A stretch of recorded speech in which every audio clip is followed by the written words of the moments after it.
हर हर महादेव, श्री शिवाय नमः शुभ्यम। लीजिए साथियों, संपूर्ण पूजन सामग्री जो धनतेरस से लेकर के रूप चौदस, दिवाली, गोवर्धन पूजा सभी में आपके बहुत ही काम आने वाली है। कॉपी और पेन लेकर के आप नोट कर लीजिए किन किन महत्वपूर्ण पूजा सामग्री की आवश्यकता होगी। चैनल को सब्सक्राइब नहीं किया है तो दोस्तों चैनल को सब्सक्राइब कर बेल आइकन बटन जरूर प्रेस कर दीजिए। सबसे पहले पूजन सामग्री में आप पाटा और लाल वस्त्र जरूर तैयार करके रखें। और उसके बाद थाली जिसके ऊपर स्वास्तिक बना हुआ हो कुमकुम से तो वो तैयार रखें। फिर हमको लेना है रोली यानी कि लेना है कुमकुम और पिसी हुई हल्दी। ये तो बहुत ही महत्वपूर्ण है जो हमको हर पूजा में चाहिए ही चाहिए होता है। चलिए अब आगे नोट कर लीजिए आप सामग्री। हल्दी की गांठें जो पूरी गिठान होती है, हल्दी की गांठ के साथ आती है पूरी हल्दी, वो लेनी है। आप पूजा सामग्री में ज़्यादा लेना जिससे 4-5 दिन की आपकी लगातार पूजा हो सके।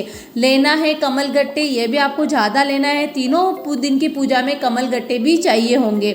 अमर बेल, अमर बेल इस तरह से होती है, पीले रंग की होती है, इसमें पत्तियां नहीं होती है। इसको जहाँ पर डालो वह अपने आप स्वतः ही बढ़ती जाती है, इसलिए पूजा सामग्री में अमर बेल का रखना जरूरी है जिससे माता लक्ष्मी भी हमारे घर में माँ लक्ष्मी की कृपा बनी हुई रहे, धन संपदा बढ़ती ही चली जाए। अमर बेल भी ज़्यादा लेना धनतेरस, रूप चौदस और दिवाली की पूजा में यह भी महत्वपूर्ण रूप से चाहिए होता है। हल्दी, कमल गट्टे और अमल बेल ज़्यादा मात्रा में लेकर के रखें। आपको लेना है मोली पूरी, इस तरह से बंडल आता है, पूरा लेकर के रखें। लच्छा, चंदन, चंदन का इस तरह से डिब्बी आती है वो लेकर के रखें। सुपारी ज़्यादा लें, तीनों ही पूजा में काम आती है, इस तरह सुपारी भी आप लेकर के रखें। कमल गट्टा आप अच्छे से देख लीजिए, इस तरह से पंसारी की दुकान पर आपको मिल जाएगा, पूजा की दुकान पर आप ले लीजिए। चावल दोनों ही तरह के चाहिए, सफ़ेद और पीले चावल, तो पहले ही इसकी तैयारी करके रखें। लेना है जनेऊ जो गणेश जी को पहनाने में काम आएगी, तो जनेऊ भी लेकर के रखें। फूल बाती भी आपको ज़्यादा लेनी चाहिए, फूल बाती लेकर के रखें।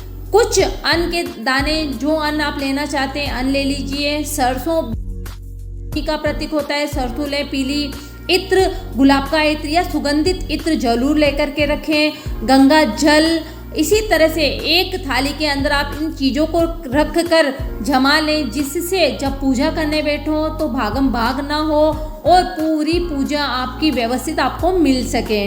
इसी तरह से हमें लंबी बाती का, क्योंकि लक्ष्मी पूजन में लंबी बाती चाहिए होती, तो लंबी बाती भी आप ज़्यादा कर करके रखें जिससे लक्ष्मी पूजा में काम आए, अन्य जगह दीपक लगाने में काम आए। फूल बाती आप बना करके रखें। तरह तरह के दीपक आप ले लीजिए, मिट्टी के ले लीजिए, पीतल के ले लीजिए, जो आप दीपक लेना चाहें वो। आटे के दीपक बनाना रहता है तो उनकी भी आप तैयारी करके रखें। घी के अंदर ही माता लक्ष्मी के लिए आप दीपक बनाएं। तेल भी आप लेकर के रखें क्योंकि तेल के दीपक भी जलाने पड़ते हैं। गुड़, मिष्टान, जो मिठाई ली है वो। इसी तरह से आप पूरी सामग्री अभी नोट कर लीजिए, देख लीजिए क्या क्या चाहिए। अगर कुछ पीछे रह गया हो तो आप इसमें से नोट कर लीजिए। सभी सामग्री की आप पहले से ही 2 दिन पहले से ही सारी व्यवस्था करके अच्छे से डिब्बे बना करके या कटोरी में या जहां आप रखना चाहते हो एक ही स्थान पर आपको मिल जाए, इस तरह से आप रख लीजिए जिससे आपकी पूजा बहुत ही अच्छे से संपन्न हो सके। तेरस की पूजा, रूप चौदस और दिवाली की पूजा पूरा प्रैक्टिकल के साथ आपको आपके इसी चैनल से प्राप्त हो जाएगा। धनतेरस की पूजा में किस तरह से रंगोली बनानी है, किस तरह से पाटा रखना है, पूरा विधि विधान के साथ डला हुआ है चैनल पर, आप जरूर से देख लीजिए जिससे कोई गलती ना हो। और चैनल को ज़्यादा से ज़्यादा सब्सक्राइब करवाएं, वीडियो को ज़्यादा से ज़्यादा शेयर करें जिससे और लोगों को भी इसका लाभ प्राप्त हो सके। हर हर महादेव, जय श्री कृष्णा।